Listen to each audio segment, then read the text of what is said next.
Le poulet n'était même pas si bon. Sec, trop cuit, un peu spongieux. Mais je le mangeais comme si c'était le dernier repas sur Terre, car j'avais le pressentiment que ce dîner de famille allait exploser plus violemment que la cocotte minute de ma mère en 2003. C'était censé être une soirée de célébration. Mon petit frère venait d'être promu à un poste de cadre intermédiaire, ou quelque chose du genre, et mes parents se comportaient comme s'il avait gagné un prix Nobel. Ils avaient même invité des parents éloignés et des amis, tout ça pour se pavaner. Et moi, j'étais invité parce que, eh bien, ils avaient besoin de quelqu'un pour prendre des photos, littéralement. Je suis entré et ma mère m'a poussé son téléphone dans les mains comme si j'étais l'employé de service. Assure-toi d'en prendre une du côté gauche. C'est son bon profil. Ça durait depuis des années.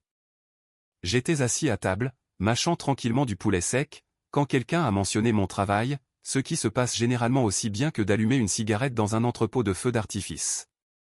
Alors, mon père dit, en faisant tourner son vin comme s'il s'apprêtait à annoncer une OPA hostile, toujours à faire ses sites web ou je ne sais quoi. Ouais, ai-je dit calmement.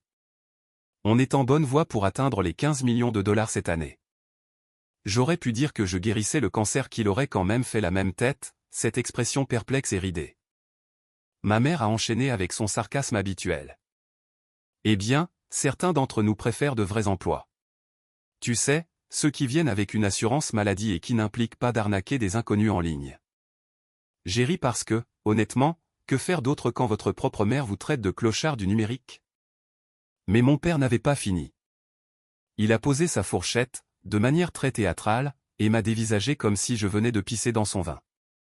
Puis il s'est levé, a pointé son doigt vers moi et a crié « Tu es un déchet sans éducation. Dehors, espèce de minable. » Le silence s'est fait dans la pièce. J'ai entendu la fourchette de quelqu'un heurter son assiette, comme un minuscule coup de glas. Bon, c'est là que 90% des gens auraient probablement fait une scène. Mais pas moi. Je me suis simplement levé, je me suis essuyé les mains, j'ai posé ma serviette comme si je quittais un entretien d'embauche que je savais avoir réussi haut la main, je l'ai regardé droit dans les yeux, je lui ai offert le plus doux sourire que je pouvais trouver, et j'ai dit « D'accord ». Je n'ai pas crié.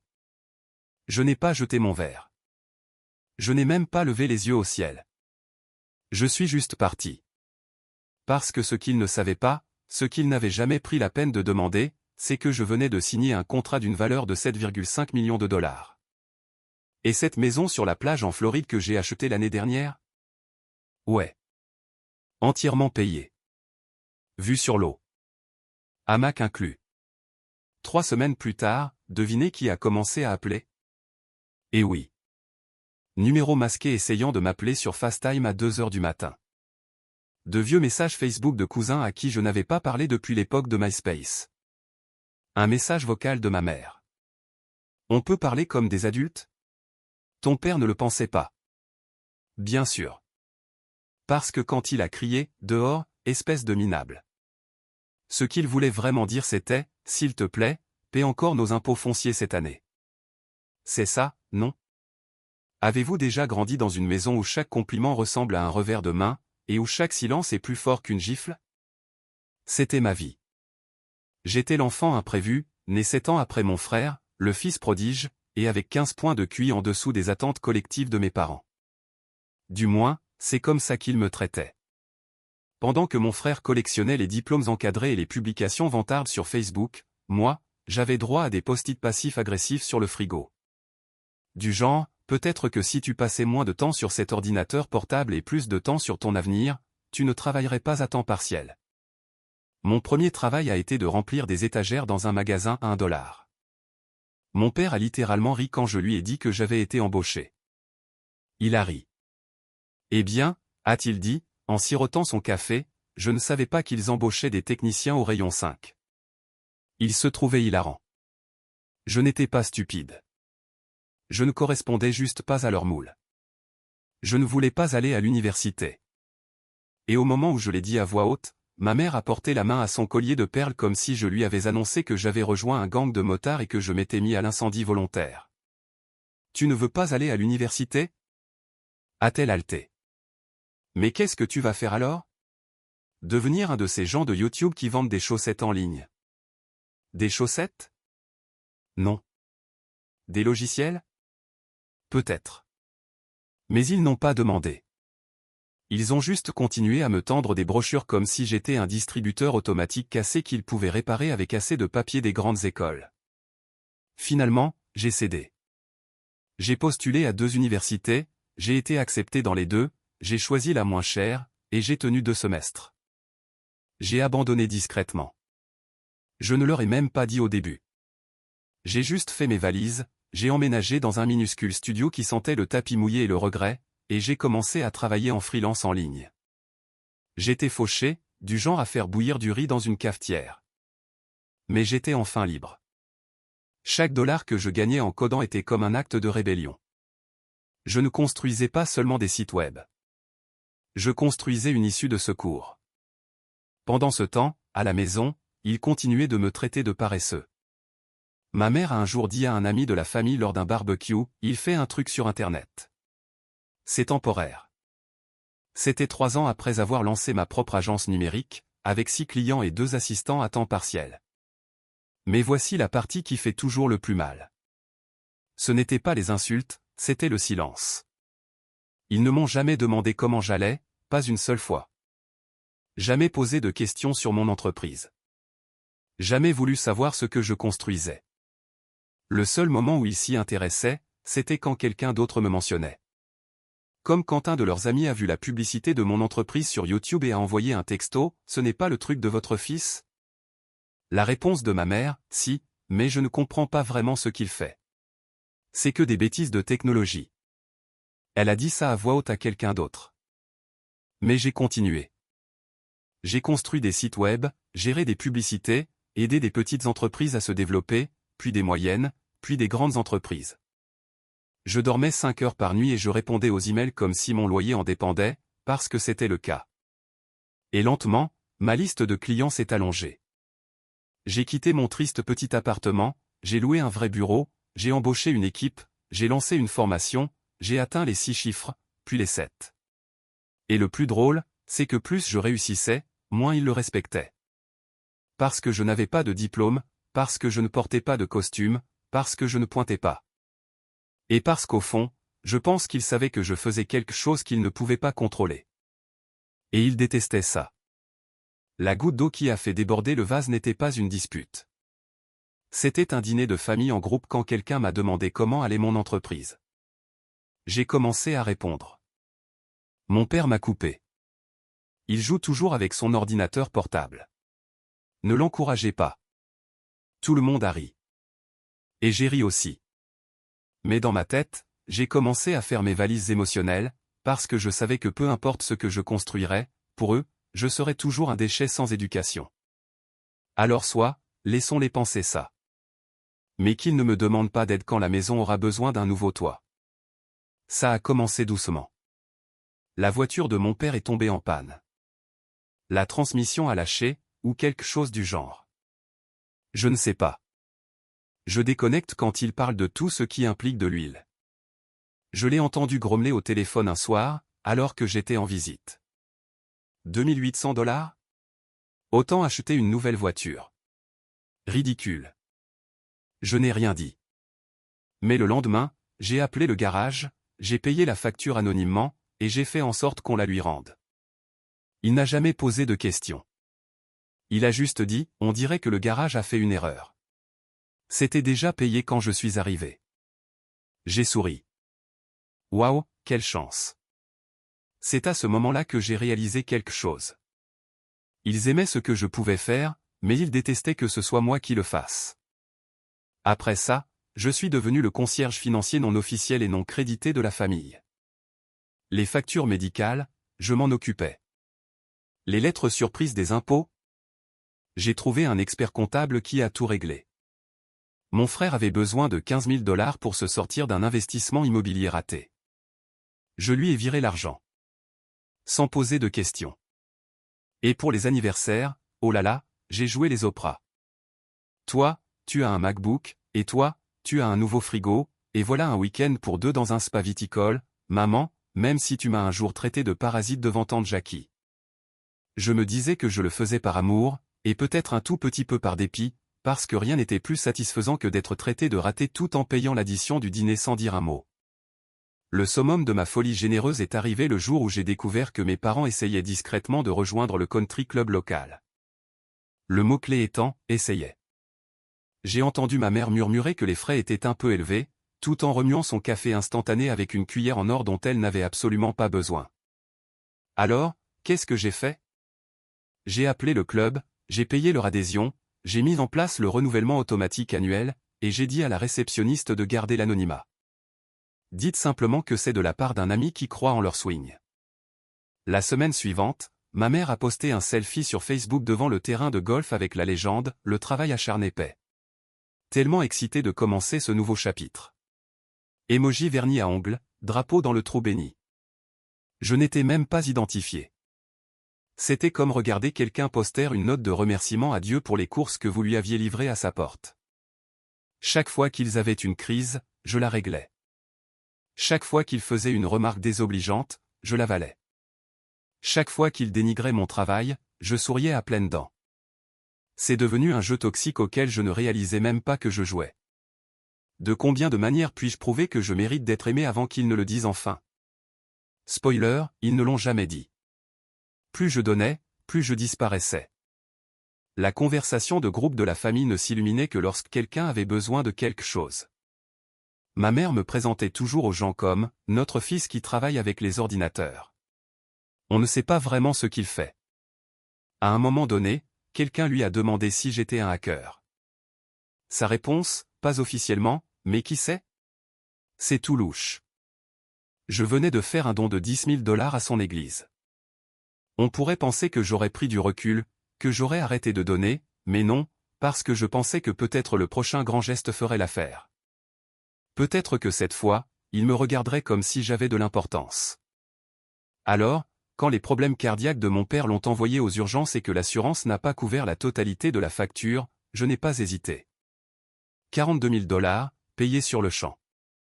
J'ai même dit au service de facturation de l'hôpital de leur faire croire que c'était une erreur de facturation, car Dieu préserve qu'ils découvrent que leur fils raté venait de sauver leur retraite. Et pourtant, j'ai encore eu droit, les vrais emplois ne te laissent pas assis à la maison toute la journée. Tu aurais dû finir tes études comme ton frère. Tu as de la chance qu'Internet ne se soit pas encore tari. Mais voilà le truc. Ils n'ont jamais remarqué. Chaque insulte me rendait plus affûté. Et chaque dollar que je leur donnais était un reçu invisible. Un reçu que je collectionnais discrètement. Alors, ce fameux soir, quand les insultes ont finalement atteint une masse critique et que mon père m'a traité de minable, il n'a pas réalisé que j'avais déjà une présentation PowerPoint complète de ses dettes dans ma Dropbox. Et j'étais enfin prêt à cliquer sur « Partager ». J'aurais dû m'en douter. J'ai reçu l'invitation une semaine plus tôt. Dîner de famille. Apporte le dessert si tu peux.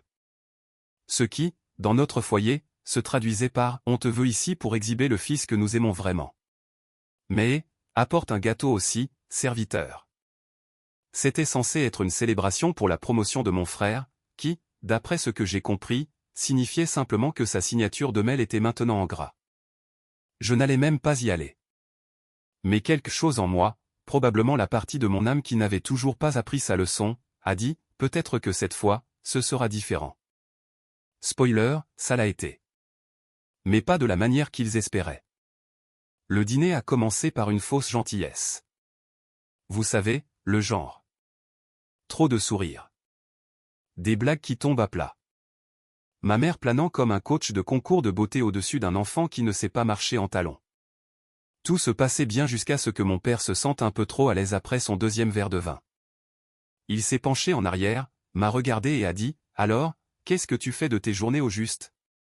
Toujours à pirater la bourse ou je ne sais quoi. » La table a ri, pas poliment. Ils ont vraiment ri. Même mon frère a souri en coin. Alors, j'ai souri et je n'ai rien dit, jusqu'à ce que quelqu'un, je crois que c'était un oncle, me demande comment allait le travail. J'ai donné une réponse simple et honnête. On vient de dépasser les 15 millions de dollars de chiffre d'affaires annuel. La fourchette s'est figée dans la main de ma mère, en plein vol, comme un mime en pleine crise. Elle s'est vite reprise. Eh bien, c'est charmant. Bien sûr, ce n'est pas un vrai chiffre d'affaires, cependant. Tu sais comment sont les trucs de la tech. C'est comme un business pour de faux. Un business pour de faux. La femme qui a utilisé mon argent pour refaire le carrelage de sa cuisine venait d'appeler ça un business pour de faux. C'est là que quelque chose a cassé. Pas de manière explosive, en jetant ma chaise, mais de cette façon froide, claire, effrayante et calme. J'ai regardé de l'autre côté de la table, j'ai croisé le regard de mon frère, puis celui de mon père, et j'ai dit, vous savez ce qui est drôle? Mon business pour de faux a remboursé tes prêts étudiants, frérot. Silence de mort. Et papa, ton opération, cette erreur d'assurance de 42 000 $, c'était moi. Le verre de ma mère a heurté la table avec un bruit sourd. Je n'avais pas fini. Vous savez, ce country club dont vous vous vantez depuis 2 ans, où vous réseautez avec des gens importants et tout ça. J'ai souri. Cette adhésion était un cadeau de quelqu'un qui, apparemment, n'a pas de vrai travail. On aurait dit que j'avais lâché une grenade sur la table. Ma mère est devenue rouge pivoine. Mon frère avait l'air de venir d'apprendre que le Père Noël n'existait pas. Mon père. Il s'est de nouveau levé. Pourquoi se lève-t-il toujours de manière si théâtrale? Et avec une fureur au visage rouge, il a pointé un doigt tremblant vers moi et a hurlé, on a fait semblant assez longtemps. Sors de nos vies, espèce de minable. Boum. C'était là. Le moment. Les mots qu'il mourait d'envie de dire et que j'attendais d'entendre. Je me suis levé, calme, imperturbable, j'ai placé ma serviette délicatement sur mon assiette intacte, je l'ai regardé droit dans les yeux, et j'ai dit, d'accord. Puis je me suis tourné vers le reste de la table, je leur ai fait un petit signe de tête lent, et je suis parti. Pas de cris, pas de drame, juste une libération silencieuse. J'ai marché jusqu'à ma voiture, je suis parti, et j'ai souri tout le long du trajet de retour, parce qu'ils l'avaient enfin dit. Et je les avais enfin crus. Je n'avais pas ma place là-bas. Non pas parce que j'étais un déchet, mais parce que j'avais dépassé le stade de la décharge. Il leur a fallu exactement 11 heures pour commencer à essayer de défaire ce qui avait été fait. J'ai reçu mon premier message vocal à 7h13 le matin après le dîner. C'était ma mère, la voix tremblante comme si elle auditionnait pour un feuilleton. Je ne sais pas ce qui s'est passé hier soir, mais tu as vraiment blessé ton père. Tu ne peux pas jeter l'argent au visage des gens comme ça. On peut parler comme des adultes. Des adultes? C'est ça. Parce que rien ne dit mieux, discussion d'adultes, que de crier, dehors, espèce de minable. À son propre enfant devant toute la famille élargie. Je n'ai pas répondu, principalement parce que je passais la meilleure nuit de ma vie. Pour la première fois depuis des années, je me suis réveillé sans ce poids familier sur la poitrine. Celui étiqueté, peut-être qu'aujourd'hui, ils te respecteront. Spoiler, ils ne le feraient pas. À midi, le train de la culpabilité avait pris de la vitesse. Appel manqué. Texto. Un message Facebook de ma cousine qui disait « Ta mère pleure depuis ce matin. Ça ne te ressemble pas.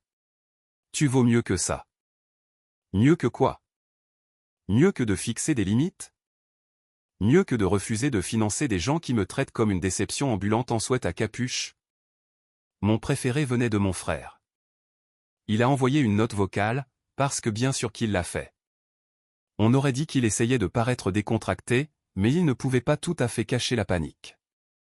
Yo, alors cet argent que tu as envoyé l'année dernière pour l'entreprise, j'aurais peut-être besoin de clarifier quelques trucs.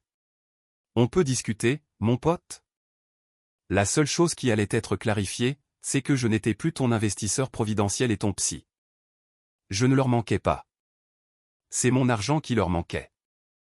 Et maintenant que j'étais parti, vraiment parti, tout l'écosystème qu'ils avaient construit sur mon silence s'effondrait. Les soirées vins de ma mère au club, terminées. Les précieux copains de golf de mon père, disparus. La start-up de boîte d'abonnement de mon frère, morte dans l'œuf sans mon financement et mon aide gratuite pour le baccant. Et vous savez quoi? Je me sentais quand même coupable. Parce que c'est ça le piège, n'est-ce pas? Quand on est élevé dans une maison où l'amour est conditionnel, dire non ressemble à un péché. Dire « je ne veux plus être traité comme un déchet » semble égoïste. Même quand on sait qu'on a raison, cette voix s'insinue. Et s'ils avaient raison? Et si c'était moi le méchant maintenant? Mais ensuite, je me souvenais des années de silence, des cartes d'anniversaire sans message à l'intérieur. De la fois où j'ai attrapé un rhume où ma mère a dit tu devrais vraiment aller mieux avant que la famille te voie comme ça. Pas, est-ce que ça va? Juste, ne nous fais pas honte. Alors oui, peut-être que j'étais égoïste, mais c'était le bon genre d'égoïsme. Celui où l'on arrête enfin de s'immoler par le feu pour tenir les autres au chaud. Cette semaine-là, j'ai bloqué tous les numéros qui n'étaient pas accompagnés de gentillesse. J'ai mis en sourdine la conversation de groupe de la famille. J'ai arrêté de consulter Facebook, et pour la première fois de ma vie d'adulte, je n'avais pas l'impression d'attendre l'approbation de quelqu'un. J'existais simplement, paisiblement, seul, et c'était suffisant. C'est drôle comme la vie devient calme quand on cesse d'être le support technique 24 juillet, le punching ball émotionnel et la banque de la famille. J'ai emménagé dans ma maison en Floride la même semaine où je les ai bloqués. Vue sur l'océan, mur blanc, tout minimaliste. Parce qu'après des années de culpabilité encombrante et de dettes émotionnelles, je voulais de l'espace. Littéral et métaphorique. Le premier matin là-bas, je me suis réveillé à 7 heures. Non pas à cause d'un réveil, mais parce que j'en avais envie. J'ai préparé un café noir, je me suis assis sur mon balcon, et j'ai regardé le lever du soleil se répandre sur l'eau comme de l'or chaud. Et pour la première fois de ma vie, je n'ai pas eu l'impression de devoir mériter le droit de respirer. Pas de texto, pas de commentaires passifs-agressifs, juste les vagues. J'ai passé les semaines suivantes à faire des choses qui n'avaient aucun sens dans mon ancienne vie. Du yoga sur la terrasse, lire des livres que je n'avais pas touchés depuis des années, prendre réellement le temps de savourer ma nourriture au lieu de l'engloutir entre deux appels Zoom et les urgences des cousins. Et puis j'ai reconstruit, non par dépit, mais par soulagement. J'ai ouvert un nouveau compte d'entreprise, j'ai nettoyé l'ancien de toute transaction commune et j'ai supprimé tous les liens familiaux restants. Page blanche. J'ai engagé un conseiller financier, non pas pour investir, mais pour protéger. Parce que laissez-moi vous dire quelque chose. Il suffit d'un seul texto, on est une famille, pour perdre 30 000 $ et un morceau de sa santé mentale. Plus jamais. À la maison, ou peu importe comment j'appelais cet endroit avant, les choses n'allaient pas fort. Un ami d'un ami m'a envoyé une capture d'écran de ma mère postant des messages cryptiques sur Facebook. Certaines personnes oublient d'où elles viennent. Visages pensifs ont à mieux élevé que ça. Et pourtant, elle n'avait aucun problème à encaisser les chèques de cette même, certaines personnes, pendant 5 ans. La start-up de mon frère. Il a essayé de la rebaptiser en un truc de crypto, ce qui était tragique. Puis il a posté une vidéo sur Instagram où il pleurait de vraies larmes sur le fait d'avoir été abandonné par les gens qui auraient dû le soutenir. Monsieur, je ne suis pas un système d'accueil familial. J'étais votre directeur financier non rémunéré. Mon père, il n'a rien posté, mais j'ai reçu un email. Juste l'objet, il faut qu'on parle. Pas de « bonjour ». Pas de « désolé ». Juste 4 mots qui parvenaient à être à la fois menaçants et désespérés. Je ne l'ai pas ouvert. Je n'ai même pas survolé le curseur dessus. J'ai cliqué sur « Archiver », puis je suis sorti pour nourrir les mouettes. Je rêvais de me venger. Comme dans une grande scène de film où j'entrerais dans la maison en costume 3 pièces et où ils me supplieraient de leur pardonner pendant que je siroterais du champagne en disant « Vous auriez dû croire en moi ». Mais maintenant, je ne voulais pas de vengeance. Je voulais de la distance. Parce que la meilleure vengeance n'est pas de leur prouver qu'ils avaient tort. C'est de leur montrer qu'ils n'ont même plus le droit d'avoir de l'importance. Ce week-end-là, j'ai rencontré un voisin, un homme plus âgé, barbe grise, qui portait des chaussettes avec des sandales sans aucune honte. On s'est assis sur le quai, à jeter du pain aux poissons et à parler de la vie. Quand je lui ai dit que j'avais coupé les ponts avec toute ma famille, il a juste hoché la tête et a dit, parfois, les ordures se sortent toutes seules. J'ai ri si fort que j'ai failli m'étouffer avec mon Lacroix. Il m'a tapoté dans le dos et a dit, bienvenue dans la paix, mon grand. Tu l'as bien mérité. Et pour une fois, je l'ai cru. Ça a commencé par un texto d'un numéro inconnu. Et il s'est attendre ta mère va vraiment pas bien tu devrais l'appeler. C'était tout. Pas de ponctuation, pas de bonjour, pas de contexte, juste de la culpabilité pure dans un paquet de 13 mots. Je l'ai fixé, puis j'ai regardé ma vue sur l'océan, puis mon chien, qui avait plus d'intelligence émotionnelle que la moitié de ma famille. Il a cligné des yeux vers moi. Nous étions tous les deux d'accord. Non. Puis sont venus les messages par vagues. Des DM Instagram de cousins dont je n'avais pas entendu parler depuis le collège. Une demande d'amis Facebook de ma mère, ce qui était fou parce que la dernière fois que nous étions amis là-dessus, elle avait posté un article intitulé « Nos smartphones rendent-ils nos enfants paresseux ?» avec mon visage dans les commentaires disant « Tu m'as identifié là-dedans ». Puis j'ai reçu le message vocal. Pas d'elle, pas de mon frère, de mon père. Laissez-moi répéter ça. L'homme qui m'avait dit « Dehors, espèce de minable », s'était soudainement souvenu du fonctionnement de la messagerie vocale. Ça a commencé calmement, comme s'il lisait un script d'une production de théâtre amateur de « Reviens-moi », édition Papa. Phil, les choses ont dérapé. On a tous dit des choses qu'on ne pensait pas. Bien sûr, mec. Sauf que tu l'as dit devant 12 personnes en me pointant du doigt comme si j'étais un raton laveur pris dans le garage. Puis est venue la vraie raison. On est un peu dans le pétrin, financièrement. Le country club nous pose des problèmes et le coût des médicaments de ta mère a augmenté. Je voulais juste parler. C'est ça. Parce que quand moi je voulais parler, on m'a jeté comme des restes qui sentaient un peu bizarre. Je n'ai pas répondu, mais j'ai transféré ce message vocal dans un dossier séparé que j'appelle maintenant « boomerangs émotionnels », pour quand les choses qu'ils lancent finissent par leur revenir en pleine figure. Ils n'ont pas arrêté, cependant. 3 jours plus tard, j'ai reçu un véritable essai par email de ma mère. Objet, nous devons renouer avant qu'il ne soit trop tard. Elle a utilisé des phrases comme « Une famille ne devrait jamais abandonner les siens, on a été dur avec toi parce qu'on voulait que tu sois fort, et « Ton frère te manque ». Il me l'a dit lui-même. Elle a également joint une photo du plafond de la cuisine avec des dégâts des eaux et a dit « Tu vois ce qui arrive quand les familles s'effondrent ? Madame, c'est un problème de plomberie, pas une métaphore. » Mais le clou du spectacle, la partie qui m'a fait rire si fort que j'ai effrayé le chat de mon voisin, était cette phrase « On ne voulait pas te traiter de déchet. » Ça a été dit dans le feu de l'action. Tu as toujours été important pour nous. Oh, donc je suppose que, dehors, espèce de minable. Était juste un surnom affectueux maintenant. Juste à côté de champion et battant. Voilà le truc. Il y a 3 mois, j'aurais cédé.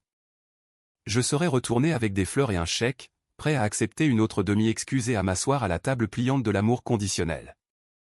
Mais maintenant, je ne voulais plus y retourner. Parce que ce qu'ils offraient n'était pas une réconciliation.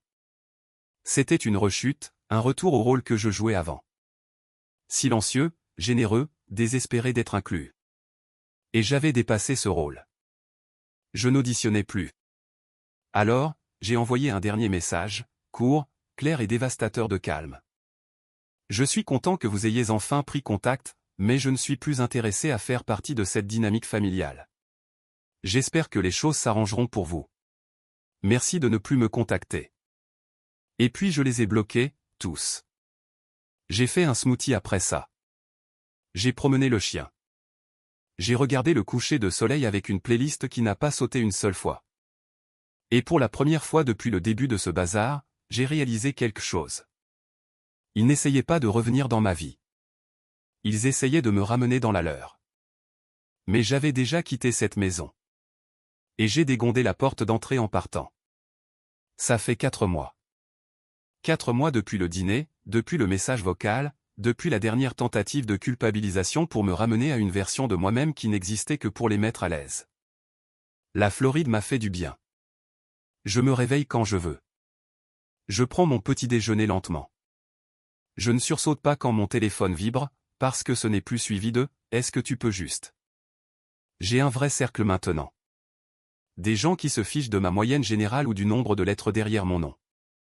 Des gens qui ne tressaillent pas quand je dis que j'ai construit quelque chose à partir de rien.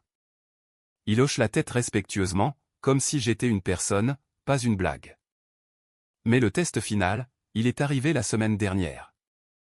Je me promenais dans un petit marché de rue, lunettes de soleil sur le nez, smoothie à la main, m'occupant de mes affaires, quand j'ai entendu quelqu'un dire mon nom.